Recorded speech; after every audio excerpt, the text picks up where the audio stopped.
Why don't you come out of the church? Why don't you step into the church? Hi, I'm Christopher Stewart. We worked on a wonderful production, probably one of the most interesting of all productions we did in Italy, a very rare film, which you can find in a few places now and again if you really look for it. It's called The Devil's Nightmare. The Devil's Nightmare was originally written by Howard Phillips Lovecraft. He wrote a short story called Mimic. Now, when he wrote Mimic, he sent it off to Weird Tales, to Amazing Tales, and to various other magazines that he'd published in. And they didn't like it, because it was not his style. So they wouldn't publish it. They kept turning it down. No matter what he did, they turned it down. Because it wasn't about Cthulhu. It wasn't about the mythos. It was a short story about Satan. And no one liked it. So Lovecraft, in a conversation with Robert Bloch, said, "I'd like you to take this." And Robert Bloch took the short story and he read it. And Lovecraft said, "It's yours." And he said, "What?" And they were playing chess on a chessboard. And Lovecraft said, "So's the board and the pieces. Make something." And Robert Bloch went, "Wow." And this had been sitting in his attic, in his garage, in his cellar for years. And then finally, at one point in time, it worked its way to Mario Bava. And Robert Bloch had written this wonderful piece that was a screenplay version of Mimic. And he tried to keep as absolute much of the short story in Mimic in the screenplay as he possibly could.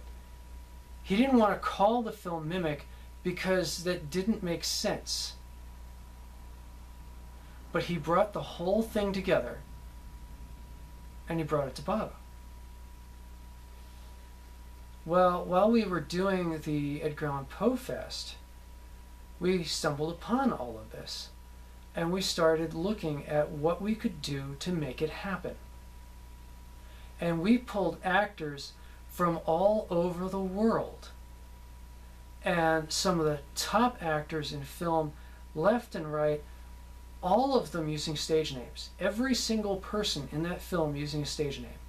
Every single person in that film using makeup, using masks covering them. So if I told you that was so-and-so, you'd go, "No, it isn't," because it doesn't even remotely look like them. And I will keep the identity of the cast completely oblivious because it adds to the ambiance.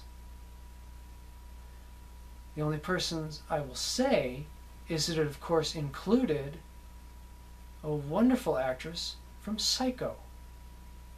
And it included a wonderful actress that everybody knows, Ursula Andress.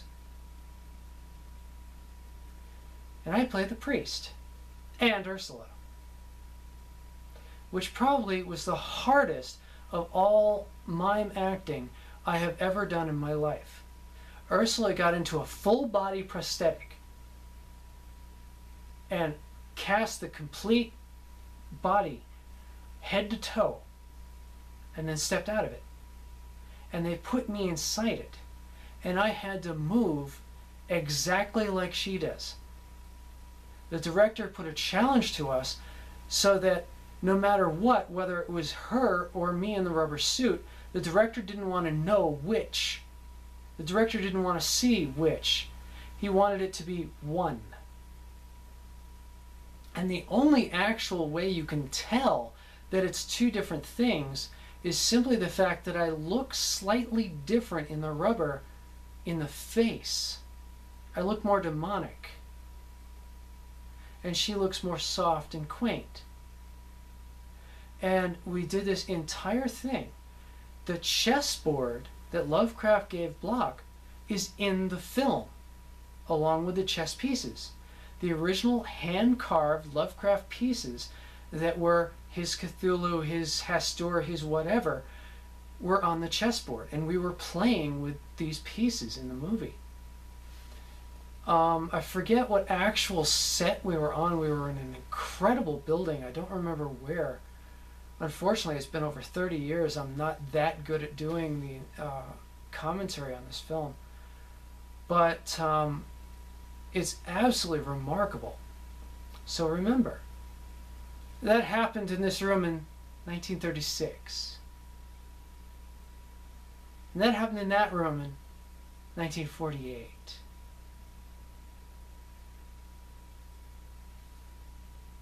Have fun.